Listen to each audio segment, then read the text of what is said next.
Hello dear students, this is Mukul Pandey, your English teacher, and I hope you all must be doing well. Dear students, today's topic is about conditional sentences. Yes, conditional sentences.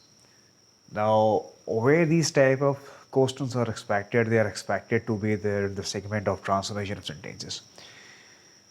I have often experienced that when students they try their luck in this area, they often get confused with the construction of these type of statements because they're not able to understand the structure of it, the layout of it.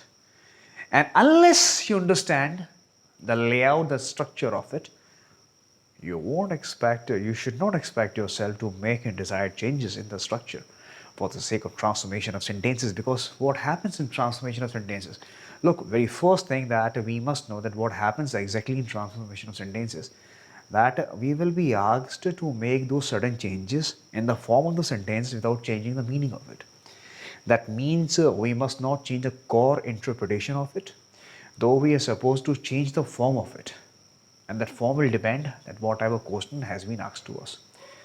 So in today's video session, I am going to tell you exactly about conditional sentences type 1.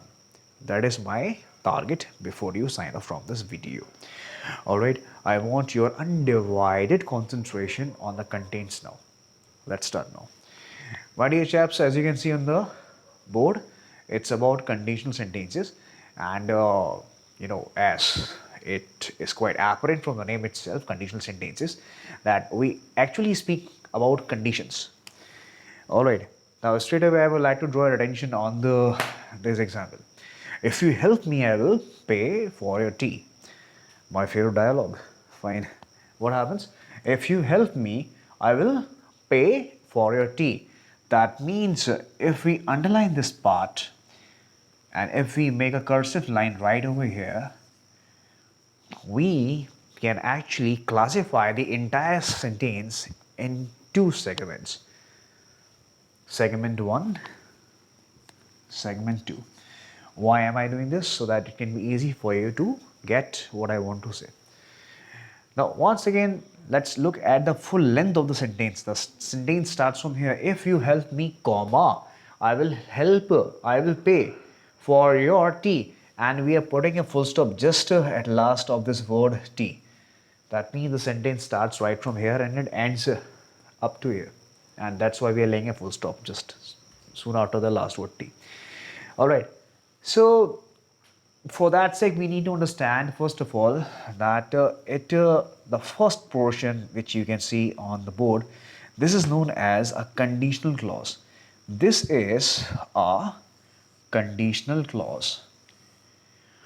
Now we understand about the word conditions. Conditions apply. So many times we have come across this word, so there's nothing new in this one. Clauses. Now the people, those who have no clue about clauses, or those who have little idea about clauses, they may find this concept slightly challenging. So before I go ahead with this concept, let me explain you what is the meaning of clauses. Okay, clauses are the part of sentences.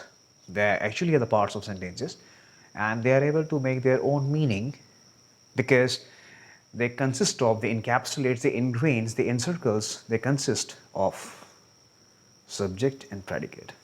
Yes. Whenever the part of a sentence consists of a subject and a predicate, and in predicate it consists of a finite verb, that part will be able to make its meaning. The same thing is happening over here. Look, we have a subject and we have a predicate. Help me. You, subject, help me, predicate. It's a part of a sentence. It's a part of a sentence. And since this is associated with the word if, which is producing a sense of conditional, that's why this part is known as a not only clause. This is the clause, but which clause? Conditional clause. Alright, so part 1 is a conditional clause. Now part 2, if you look at this portion very carefully, you will come to know about something, that this part 2, even if I happen to cut copy paste it individually, I will pay for your tea. What we come to know that this portion stands alone without being dependent on segment number 1. That means this part is independent. It's a clause because it qualifies the property of a clause. It qualifies the property of a clause. It consists of a subject, it consists of a predicate. In predicate, it consists of a finite verb. What is the meaning of a finite verb? Finite verbs are those verbs which are compatible with the subject according to the requirement of the tenses. Okay? So here we have pay as a finite verb. Alright, and point number 2, that this entire portion is able to produce its own meaning solely alone without being dependent on the first portion. That's why this is known as a main clause, also known as a principal clause, also known as an independent clause. The moral of the story is that type 1 consists of these two segments, conditional clauses and independent clause. When together it is formed, what we have? We have conditional sentences. Simple as that.